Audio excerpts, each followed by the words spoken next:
Hello, and welcome back to the Voiro podcast, season 6, episode 5. Today, it's just me and Lena. We've been having a spate of guests on our show, and we decided that we are missing a good gossip around what's happening in the media space. And so we've brought you a bunch of news, our views, as well as some analysis on what's happening in the media and content and ad tech space. Welcome back, Lena. Thank you. And this was a nice surprise for everyone, including myself. So it is quite a surprise.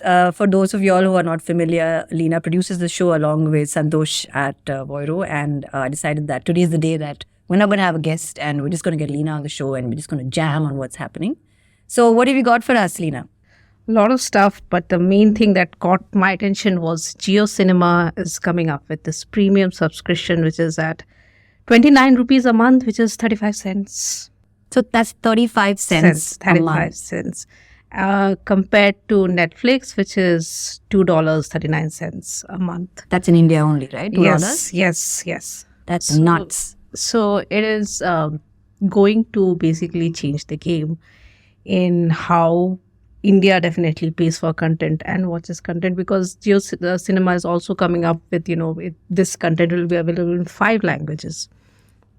So, and it has international content. It's already giving live sports for free. So, Ad supported. None of this is ad free. It's all ad supported. But it's definitely going to change how we watch the content, what we subscribe for. For India, it's never been expensive to begin with. But this having, you can watch Game of Thrones in somewhere sitting in Nagpur, or you are interested in it, it's affordable. It's like this, you are just removing the barrier to think about cost. So that I feel is something that's going to be interesting to watch. Yeah, I think what you just touched upon, the barrier to think about cost, right? It's so cheap that you're not going to think twice about paying 29 rupees a month. That's 1 rupee a day. Yeah. And I was reading the PR article as well, where, Kiran Mani was talking about how they have seen trends and analysis on how people are watching Oppenheimer or House of Dragons, which are predominantly English shows, right? And English movies in any other language. And if you look at most content, whether it's on Netflix or Prime or even on Jio, you have the ability to be able to dub in different languages. And this goes back to a couple of episodes that we had, on AI and voice dubbing. Yeah. And the fact that today it is not as physical as it used to be earlier, and it is something that can be generated almost automatically. Yeah. In a way that has the right intonations, the right kind of translations, etc., and takes away the friction in dubbing. Yes. And even subtitling. I remember when I was in school, which was many million years ago, one of the jobs that some of my friends got were in subtitling companies. Yes. They would just sit and watch movies and subtitle. And they made careers out of it. And, that obviously formed the base of whatever is that we are seeing today in terms of AI and generative AI, stuff like that, in terms of how subtitles are actually coming out and therefore dubbing as well, right? So with Jio, they were 999 rupees per year, right? That's earlier. Yes. And yes. now with 30 rupees a month, that is a massive crash. Yes? Yes, that is 12 with 360. Yeah, 360 rupees. Look at me doing math. All like. Yeah. But the point is that what are they achieving? They're achieving that every single Indian who's accessing Jio will pay them some money. Yes. Right? And that money is going to be lesser than how much one idli costs. One idli, sama chutney is 75 rupees in Bangalore at least, right? And so it's lesser than that. But how do you think this will impact Netflix now? Is this going to be a price war, or what's going to happen? What do you think? It's a market share war. Yeah. Because see, at the end of the day, Netflix is at 3%, right? Yeah. And they're not going to come down from this space of whatever, $2.50 that they have right now. Yeah. With the JV that Jio has with Hotstar, they will command 85% of the on-demand streaming audience in India. 85%, right? You get all of those 85% to pay you 30 rupees. That's a large amount of money. from zero amount of money. That's a large amount of money. And look, there are inflationary trends. People are moving up the socioeconomic class ladder. Affordability as well as the ability to spend money is going in different directions. This is just the start. It's not the end, right? Yes. So you're just taking away that barrier to entry and changing a mindset by people saying that it's not free just because it's on my phone. It's like your cable wala. You pay 30 rupees. It'll go up to 60, 100, 120, whatever, right? And conversely, or in not conversely, in response to all of this, and I think people knew this was coming because I think you have to go through some kind of approvals or something to be able to get this done. And I was wondering why all of this was happening, because on Instagram, every single influencer had some act or the other out on how much you pay and what you get on Tata Play, on Airtel Plus and all of that jazz. And now this makes sense, right? Because this is going to give everybody a run for their money. And the other thing is that they'll bundle it. Yes. They'll put 30 rupees into your postpaid plan, prepaid plan, free this, free that. But the 30 rupees, somebody will pay for this particular price bracket, right? And this kind of content. And they're driving content discovery and nothing is going for free. So dhanda is happening, which is fantastic because if money comes in, then there is the money going in to create content. And if there's good content being created, then audiences are happy, come back to the platform, economy thrives. Macroeconomically, this is a good thing. And will this change for, India being like perceived as a content entertainment market? Is how do players, come to India? Will this like impact? Absolutely. Absolutely, right? Yeah. Because earlier we were, there was this like blame and shame in Hotstar. When Hotstar was acquired, they said the subscribers have increased, but they cannibalized the entire ARPU that was there with Disney, right? With the first ever earning that they came in. But now you have paying subscribers and the volumes are insane. Yeah. So now the market is looking far more healthy just on just this one small little door being opened. And the only person who can do it is somebody who has this kind of clout. Yes. Right? Yes. And so this is a fantastic, brilliant move by Jio. It will benefit the whole industry. Yes, it will give everybody a run for their money, but it is taking away the stigma of needing to pay for everything. However little, you pay for everything, right? And you have multiple sources of making revenue as an organization so that you're able to thrive. Yeah, and from a consumer angle, this also like, if I'm paying 30 rupees, even if it increases to, let's say, 60 rupees, or 80 rupees or whatever, by that time it's become a habit. So, it doesn't, hurt you or you don't start thinking about it. So this as a strategy is just brilliant. Yeah. And nobody else could have done it, quite frankly. Nobody else could have gotten away with it. Nobody else could have done it. No, it would have not made sense for anybody else to do it at this price point. So, that's great. In terms of earnings, right? Last time when Deepak was on the show, we were talking about Netflix's earnings, and they have also moved into having more than one source of revenue, and their fastest growing right now is obviously their ads. They've grown 65% in terms of ad revenue in this particular quarter, and they're racing ahead, and they are going to stop declaring all their subscriber numbers now. Apparently, they're just going to make sure that it is declaring their earnings and not the unit economics below it, because the subscriber data is going to ebb and flow. It depends upon their content slate. It depends upon the nature of the market, and ultimately they want to make sure that they're balancing out what they said they will earn, right, rather than where they're earning it from and the unit economics of how they're earning it. Which is, only time will tell whether they'll bring it back or no, because subscribers was a very big aspect of the success for anybody else. Anyway, so you were talking about Meta when you came in. Yes. So now Meta is an AI company. Yes. Or that's what Zuckerberg wants wants to project it as. He has planned to invest around $40 billion largely on AI this year. And he believes it will take a few years to, monetize it effectively, but that is going to be a main source of revenue through, WhatsApp, through Insta, through Facebook, of course. So, yeah, ads is going to be the main game, but AI is going to... Now, Meta is an AI company, and this is, since everyone is talking about AI, and, today, how you use AI, whether it is for changing your customer experience, optimizing your business, running monetization. It has to be there. And this comes at an interesting declaration, not a declaration per se, but Sundar Pichai just said at an event at Stanford, in which he said he hadn't expected AI to become so big and so popular, and be readily used by the public so quickly. So he did believe it's going to be a game changer, but he did plan on this trajectory so quickly.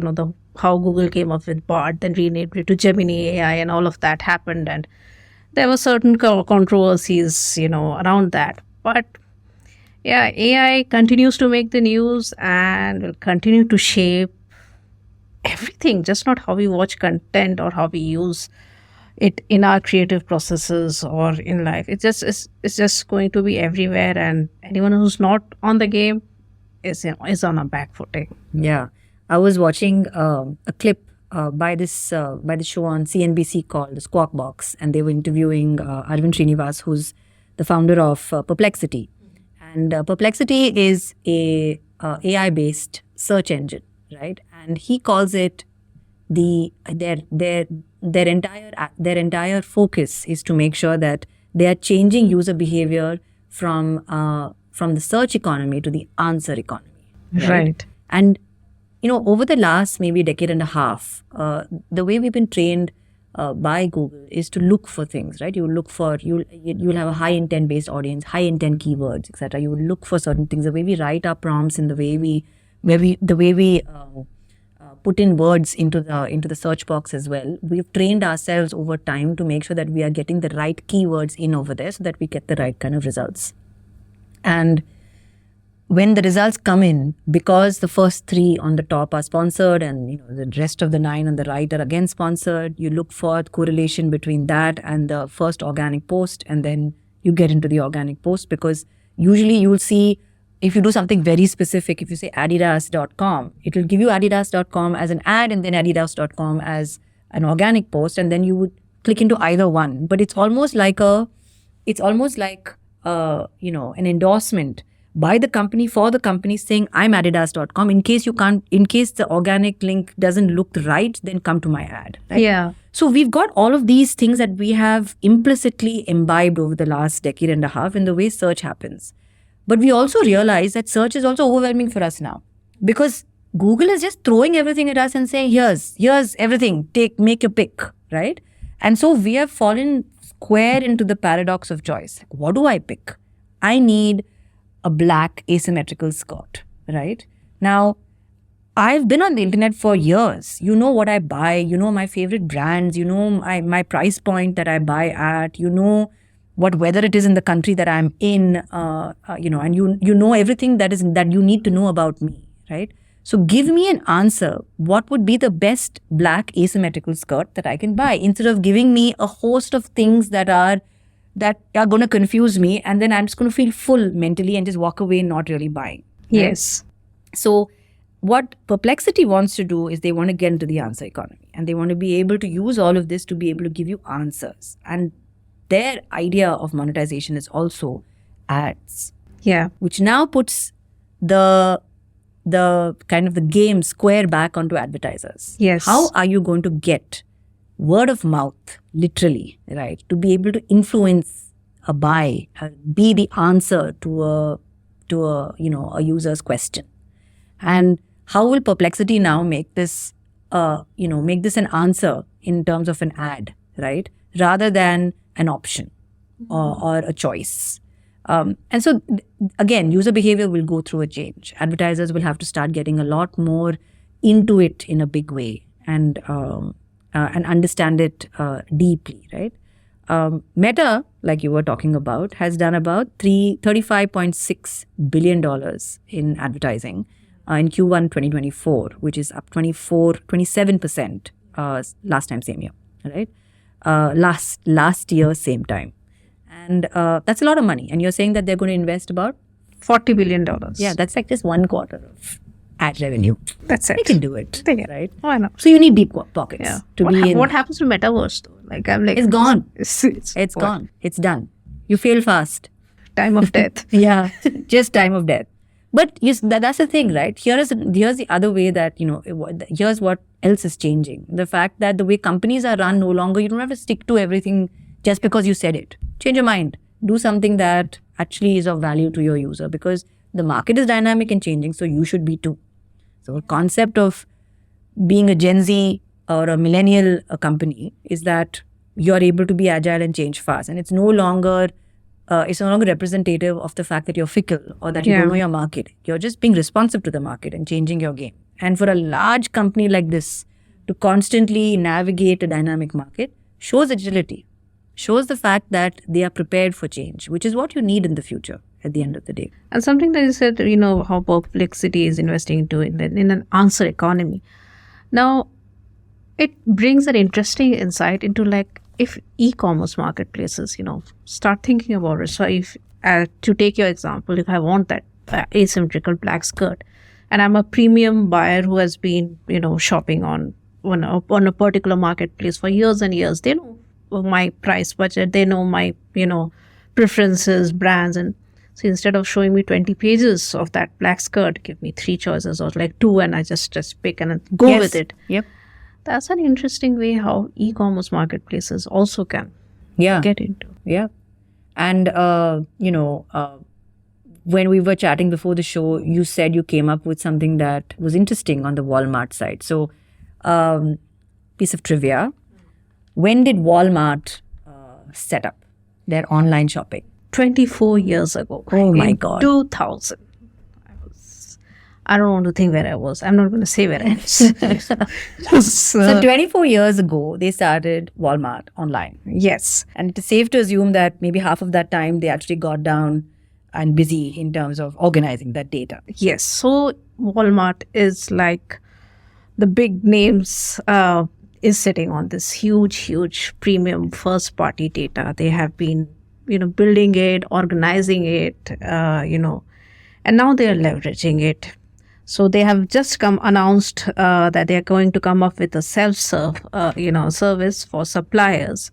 So where they are going to give insights to suppliers to monetize and drive traction within categories. So how suppliers now don't only know that which category is getting the most buys, but within those categories, what are the customer trends, the buying behavior, and they can connect with the customer through their omni-channel experience, at different customer touch points. So that is one game-changing thing that Walmart is introducing for its suppliers. What is it called? It's called, actually, it's a combination of Walmart Luminate plus Walmart Connect. Okay. So they haven't given it a name yet. It's a pilot version. People have just started using it in the US, some of the suppliers, and they are very happy with the results right now. So, and Walmart has also come up with something. They have a fintech startup called One, through which they are basically introducing that buy now, pay later, which is fantastic. And so this is how right now any retail marketplace globally is like, you have this first party data and how you're going to leverage the data for your customers, for your advertisers, for your suppliers, to make it so easy for everyone to just either place the product or just come and buy the product. And it will be a premium experience. So I look forward to how this also, impacts the other big players and whether they are going to come up with something similar. Yeah. Well, of course they will, right? I mean, it's de rigueur that they will figure out all of this, and this becomes table stakes after a point. And the whole point of all of this is that it's going to become a bedrock for most retail media companies. And then from here on, because now suppliers have enough research data to understand where their audiences are, what they're buying other than what they're choosing over their own product, what are their associated product lines that they actually buy, and where they're buying it from, and their buying trends, when they're buying it, at what price point they're buying it, what is the sweetest discount price that they're buying it at, and all of these like very interesting data points that earlier were inferred only from your own supply chain management or commission research. It's being made available to you on a democratized self-service platform for any kind of supplier, right? Would also mean that today the number of suppliers will go up. We already know in our own friend group, we'll have like 2-3 people who are running like some kind of an e-commerce outfit from their homes. A hustle, a side hustle, yes. Correct, right? And it is not difficult today to be a manufacturer of some kind of goods or a service, but a goods in general, like a tactile good.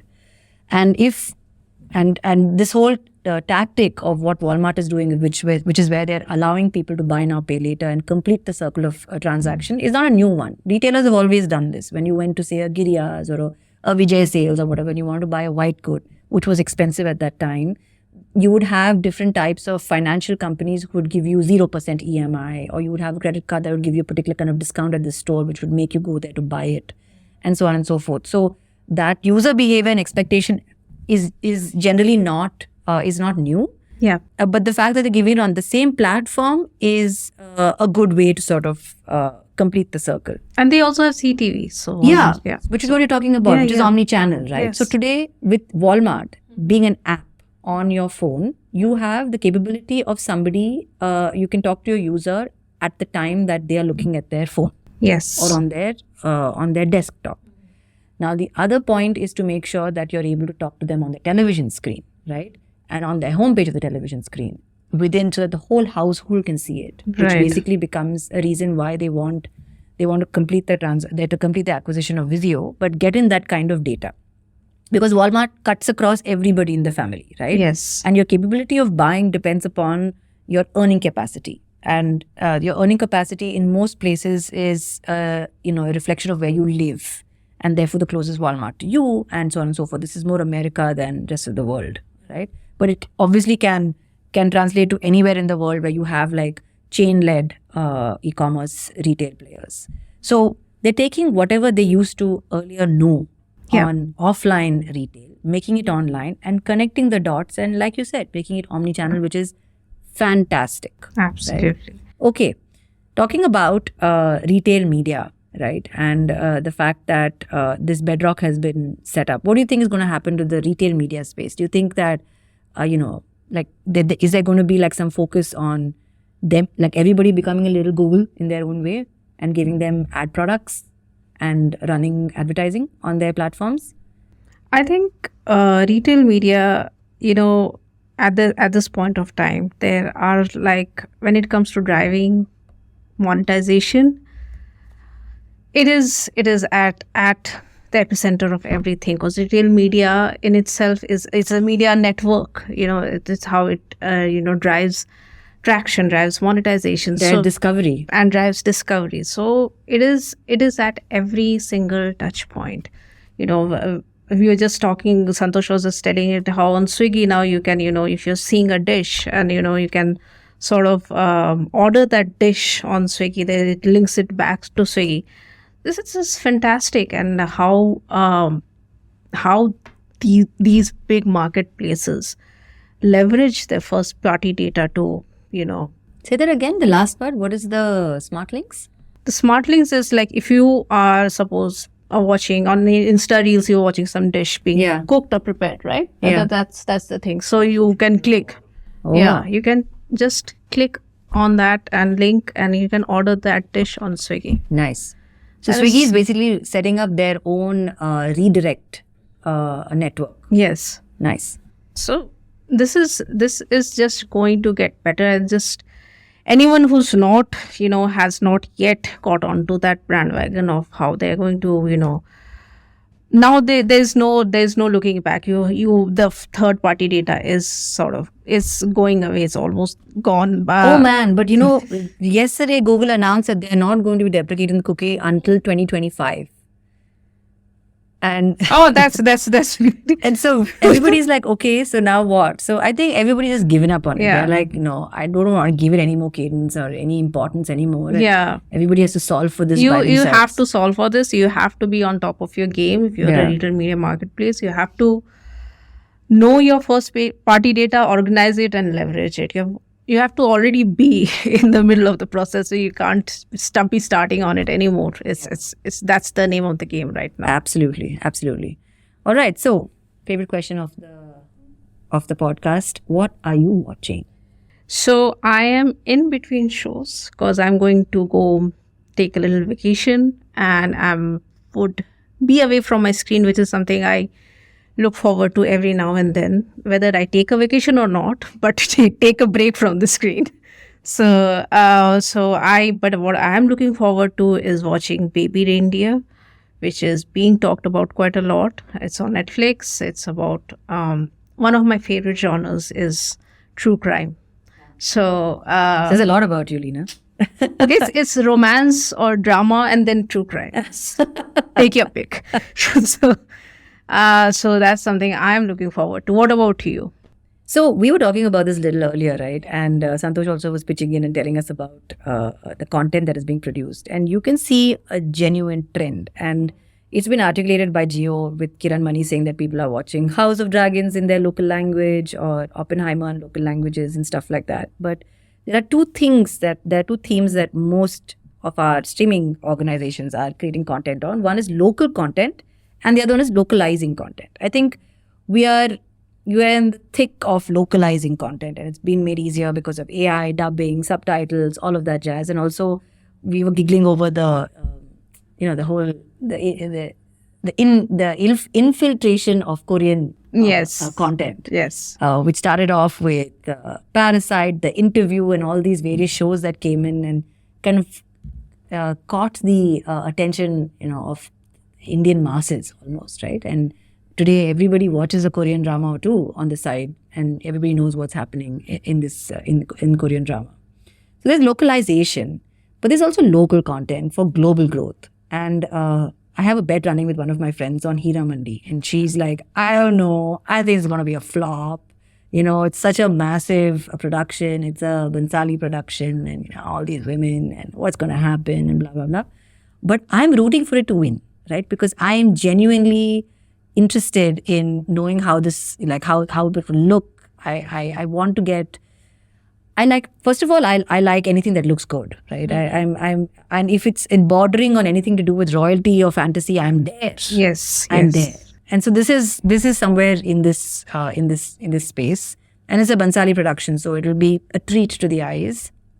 We also have now lovely televisions at home now, so you don't have to go to a theater to get a 4K experience. You actually have good clarity, and they're shooting for these kind of televisions.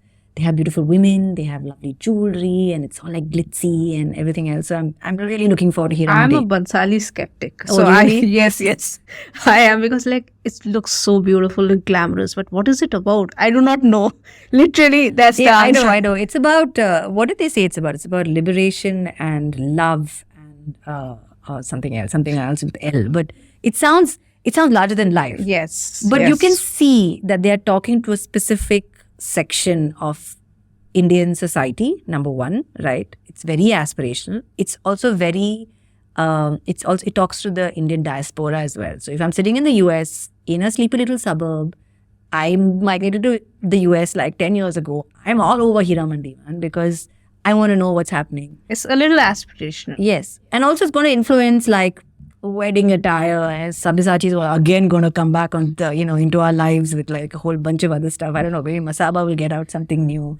But fashion and film and fashion and influencing and film influencing the fashion culture will actually now come back because of this Hira Mandi. And there's also another show that Zendaya is also a part of. Zendaya is a part of. I don't know what it's called now, but that's also another fashion-based one. It's about tennis. I can't get the name. Anyway, so that's also another one that's in play. And after Devil Wears Prada, there has not been something that has really influenced and spoken and talked about the fashion part of film influencing fashion. So this is both these on both sides of the culture spectrum is something that would probably kind of blow it out of the park in terms of fashion and film. The other one that really caught my eye in my last trip to Bombay was this Kapil Sharma show on Netflix. Yeah, you were talking about it. Yeah, it's a big deal. I've never watched. Don't judge me. Okay, I've seen rushes and everything on YouTube and like laughed a little bit with some like actor or whatever that like some bit pieces, but I haven't really sat down and watched a Kapil Sharma show. But it's India's answer to SNL at the end of the day, right? And it's moved from Sony to Netflix, and this is a big move and big win for Netflix in India, right? Because they're going to capture the attention of people who were already on the Kapil Sharma show in every walk of every tier of the Indian ecosystem. And it's not just for people who are Bollywood fans or people who like slapstick humor or whatever else, but comedy in general in India is having a moment. Yes. Right? And the Kapil Sharma show seems to be genuinely funny, and they have like a roster of characters that are mind-boggling. They are mind-boggling. And you have every type of star that comes into the show, very much like SNL, that participates in in this comedic venture, right? And you have every social media platform carrying rushes of it, snippets of it, shorts, snackies, whatever you want to call them, right? There's so many things that they're carrying. That's so the ability for you to create that buzz is there. I didn't see a single billboard in Bangalore. But in Bombay, it's all over the place. So now you know where the audience is. It's genuinely not in Bangalore. It's going to be, or in the south, it's going to be somewhere up north. But it is a big shift where Netflix is pushing people to actually consider it as a platform for not just premium, non-Indian produced content, but Indian produced content. Right? Similarly, on Amazon, you can see Sweet Karam Coffee that is there, Air Watan, Meri Watan, that's also there, which is produced by Amazon Prime. And they're pushing it very hard. On Sony, there is Brahma Yugam. Have you seen it? It's a black and white film. Amazing Malayali film, right? So everybody is trying their best to make sure that local content is available so that they can drive, usage in particular states in India. Right, and make sure that they have a strategy for that language, that state, that culture, because it's not a one size fits all in India. We are almost like Europe, right? We are a bunch of states that are dramatically different from each other, speak different languages, have different cultures, influences, and we're just like we're brought together. Yeah. But given the fact that we have technology today to be able to service every kind of audience, I think that's a great way to go.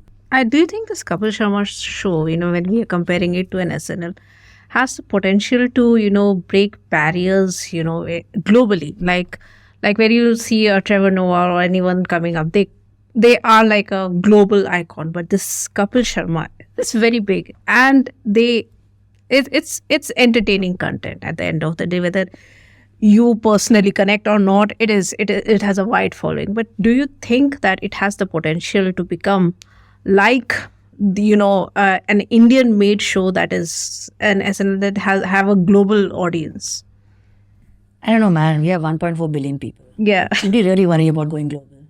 I just say this: just get the Indian population in your home. Right? Yeah. Because see, people go global because they want to cross the pond. They want to make sure that they're going to the European market. It's global, etc. But this is Indian content. Right? Yeah. It is culturally very relevant to us. Yes. Not many people will get it. And we don't have to leave our shores. We have the volumes it takes to become ridiculously successful. So I think with Kapil Sharma's show, it is a hat tip towards making sure that Indian content gets its day in the sun. Yes. Right? On a premium platform where people are paying for subscriptions, and you are giving it a sheen in terms of a platform for global audiences to be able to look at it. Yeah. Right? And say, hey, yeah, this is... this is also a great show. Maybe you will have an SNL Kapil Sharma crossover. I don't know. Right? Who knows? I'm looking forward to it. I think it has the potential to go. But I'm saying 1.3 billion people. Yeah. I don't know. I mean, you just stick here. Stick here, make the best of it, and sort of drive it deeper and deeper, because they've captured hearts and minds of India. So yeah. All right. So that brings us to the end of the show today. We have got a bunch of little pieces of news for you guys, wrapped up whatever we could in terms of what's happening in the Indian market as well as the international market. I hope you enjoyed it. Thank you, Leena, for joining me. Thank you, Santosh. Thank you, Gautam. Thank you for listening, and we will see you next week, hopefully with another guest. Yes. Bye.